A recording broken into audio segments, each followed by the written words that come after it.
Des smartphones haut de gamme, il y en a plein. Des petits smartphones haut de gamme, déjà c'est un petit peu plus rare. Des petits smartphones haut de gamme avec une autonomie correcte, là c'est carrément de la fiction. Du moins jusqu'à maintenant.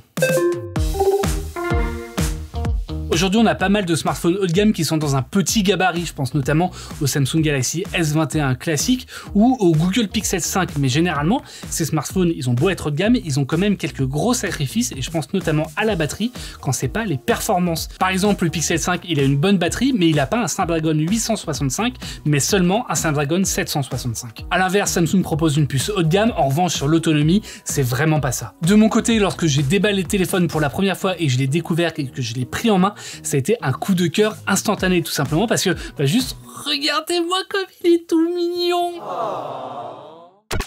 Le plus étonnant avec ce Zenfone 8, eh bien c'est qu'Asus ne semble pas avoir fait de gros compromis. On a certes un smartphone haut de gamme, mais un smartphone compact quand même. Le Zenfone 8, il embarque bien évidemment une puce Snapdragon 888, mais également 8 ou 16 Go de RAM, 128 ou 256 Go de stockage, un écran OLED 120 Hz avec une définition Full HD+, une prise casque, des haut-parleurs stéréo, une charge rapide 30 watts, un appareil photo principal de 64 mégapixels, un appareil ultra grand angle de 12 mégapixels et une caméra selfie qui est logée dans un poinçon en haut à gauche de l'écran. On a même une petite LED de notification sur la tranche inférieure du téléphone et ça pour le coup c'est assez rare pour le souligner aujourd'hui en 2021 et ça fait vraiment plaisir. Et tout ça, ça va tenir dans un gabarit de moins de 150 mm de hauteur. Histoire de vous donner une idée de la compacité du Zenfone 8, eh bien là j'ai deux autres téléphones. Je vais prendre l'Oppo Find X2 Pro. Déjà on voit que le Zenfone 8 est vraiment beaucoup plus petit.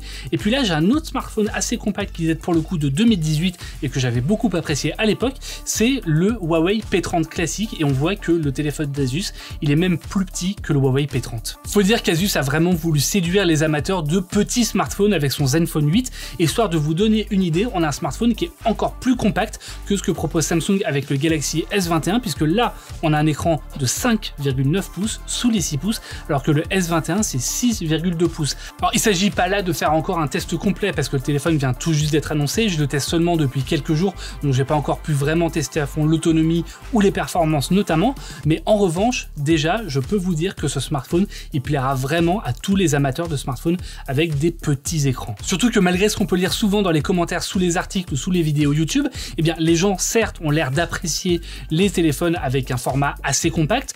En revanche, malheureusement, ils les achètent pas. Et pour le coup, Apple en a fait les frais. Si on pense aux derniers iPhone 12, eh bien l'iPhone 12 mini avait beau être le smartphone le moins cher de cette gamme, c'est quand même celui qui s'est le moins vendu l'an dernier. D'après les informations du magazine japonais Nikkei, eh bien Apple pour le coup a même arrêté la production de ses iPhone 12 mini, tout simplement parce que actuellement, eh bien l'offre elle est plus importante que la demande de ces iPhones. Et on devrait certes avoir un iPhone 13 mini cette année. En revanche, eh bien l'iPhone mini il s'arrêterait dès l'an prochain puisqu'on n'aurait pas d'iPhone 14 mini. Du coup, il y a quand même une question qui se pose, et bien pourquoi est-ce qu'en 2021, Asus lance un unique smartphone Zenfone 8 dans un format qui est aussi compact?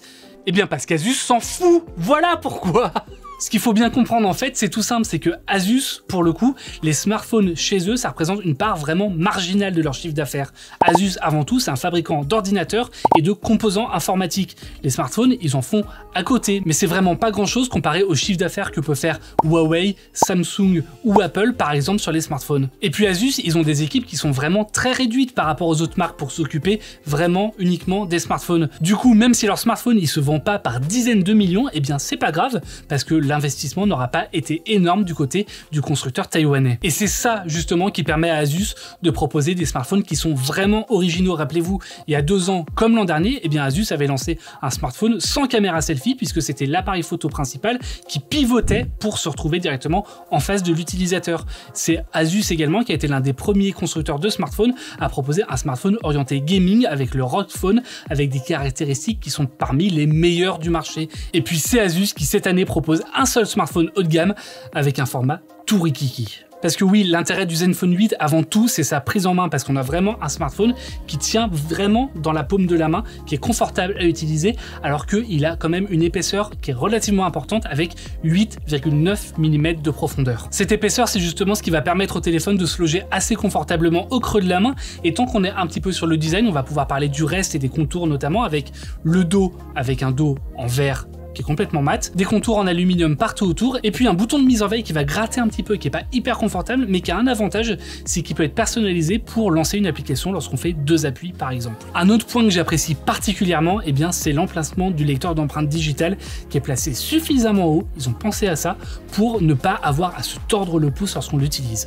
Je le disais au début de la vidéo, Asus n'a pas fait de gros sacrifices sur son Zenfone 8, en revanche il y a quand même quelques petits compromis qui pourront en gêner certains. C'est le cas notamment sur la charge sans fil qui est absente sur le Zenfone 8, et ça malheureusement, eh bien, ça fait un petit peu tâche en 2021 sur un smartphone haut de gamme. Ensuite, le stockage n'est pas extensible par carte micro SD.